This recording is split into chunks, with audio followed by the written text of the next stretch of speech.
अच्छा, वैसे बात हमारी दूसरी जानिब चल पड़ी जिस पर मैंने बाद में आना था। आप इस पॉलिटिकल लाइफ और अपनी प्राइवेट पर्सनल लाइफ में किस तरह बैलेंस कर लेते हैं? देखिए, एक तो शुरू से ये रहे हैं ना इस सिलसिले में, तो वो कोई ऐसा नहीं रखता, लेकिन जाहिर है जो प्राइवेट लाइफ है वो तो डिस्टर्ब होती है। फैमिली की तरफ से तो शिकायत रहती हैं कि उनको टाइम नहीं दे सकते या कोई हॉलीडेज पे नहीं जा सकते। सबकी तो शादी हो गई माशाल्लाह आपके बच्चों की, तो फिर ये शिकायतें सिर्फ आपकी बेगम की हैं? उनकी तो रहती है ना वो इस बात का हक भी रखती हैं। तो फिर शिकायतें दूर किस तरह होती हैं? शिकायतें दूर बस ऐसे ही उनको बताते हैं कि भाई ये मजबूरी है, मैं अगर खुद कहीं वैसे हॉलीडेज मनाता हूँ तो फिर तो उनकी शिकायत बनेगी, जब मैं खुद ही काम करता हूँ तो फिर वो जाहिर है। देखें, फैमिली की सपोर्ट बहुत ज़रूरी होती है और उसके लिए अगर आप पुरसुकून हैं ज़हनी तौर पर और घर से भी आपको मिसेस की तरफ से आपको सपोर्ट मिलती है पुरसुकून रहने में, तो वो बेचारी खुद परेशान रहती हैं कि सारा दिन आप काम करते हैं, तो फिर इस वजह से वो दरगुजर कर देती हैं हमारी, जो उनको टाइम नहीं दे सकते या बाहर हम कम जाते हैं। आप उन्हें ये बताते हैं कि उसको छुट्टी नहीं मिली जिसने सबक याद किया? जी बिल्कुल, उनको पता है इस बात। ये तो बड़ी अच्छी बात है। अगर बाहर डिलीवर करना है तो ये तो mental peace comes from home. बिल्कुल, और अगर वहीं डिस्टर्बेंस हो तो फिर आदमी लेकिन माशाल्लाह से अल्लाह ताला और खुलूस पैदा करे कि आप और इत्मीनान से बाहर निकल कर इस तरह बच्चे जो हैं वो भी मुझे सपोर्ट करते हैं। अच्छा। मेरे बेटे, मेरी बेटियां, मेरी बहुएं और फिर अब तो मेरे ग्रैंड चिल्ड्रन भी हैं अल्हम्दुलिल्लाह। तो सब में कि मैं जिस कमरे में बैठी हूँ ये आपका ऑफिस है और ये इंतहाई खूबसूरत है। यहाँ पर जो शिकार किए हुए जानवर मैं देख रही हूँ, मैंने ये इतने बड़े जानवर तो नहीं देखे थे पहले, तो मैं जानना चाहूंगी कि ये किसने हंट किए हैं? ये मेरा बेटा है बड़ा जो है, मोहम्मद अली शाह, जिसको अली शाह हम कहते हैं, उसके ये है शौक और वो शिकार करता है और फिर अपना काम करता है। तो ये तो आपने कुछ कम ही देखे, बाकी दीगर कमरों में और बहुत सारे जी है मौजूद। आप नहीं करते शिकार? बहुत पहले करता था लेकिन बहुत कम।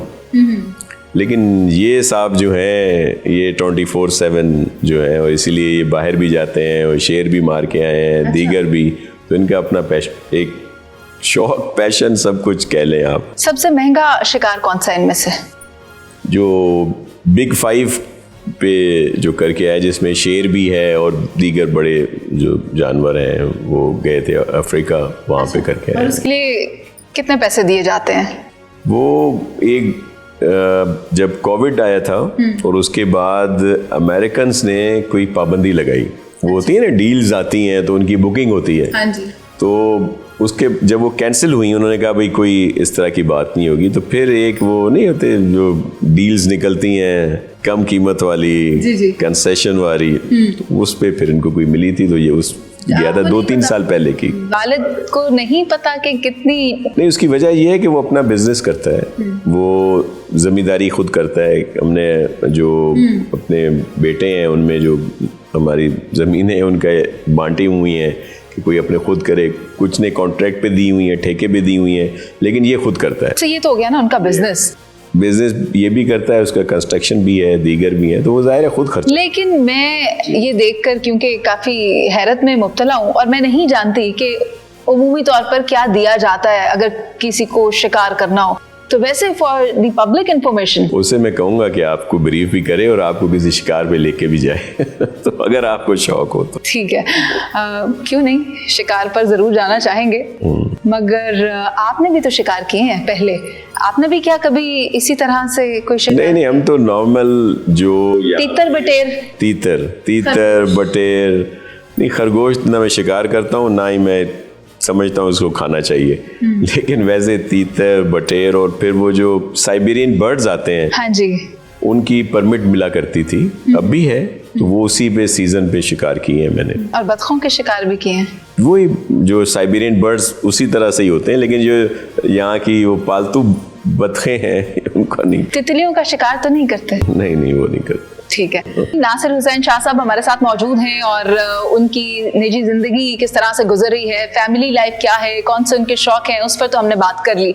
लेकिन पाकिस्तान पीपल्स पार्टी की जो खिदमात हैं सिंध के सूबे में, जो आवाम की खिदमत में काम किए जा रहे हैं, विलफर्स अस्पताल बन रहे हैं, साइबर नाइफ है, SIUT है, NICVD है और इस किस्म के दीगर प्रोजेक्ट, सड़कों की तामीर है। हाल ही में हमने जब देखा कि जरदारी साहब ने भी एक इंतहाई अहम मीटिंग बुलाई जिसमें हिदायत जारी की गई थी काबीना को कि आपने इंश्योर करना है कि आप सिंध के अंदर डेवलपमेंट को यकीनी बनाएं, जिसके बाद ये टास्क दे दिए गए थे कि हमें सिंध में तरक्की देखनी है। तो उसके बाद पाकिस्तान पीपल्स पार्टी के जो रहनुमा हैं, जो सूबाई क़यादत है, वो किस तरह से ये डेवलपमेंट प्रोजेक्ट्स के ऊपर काम कर रही है। नासिर हुसैन शाह साहब मेरे साथ मौजूद हैं। सर बताइए, काफ़ी लंबे अरसे से हम देख रहे हैं कि एक ही जमात सिंध में हुकूमत कर रही है, लेकिन मीनवाइल अवाम उसी तरह से शिकवा को ना दिखाई देती है। प्रॉब्लम क्या है अवाम के साथ?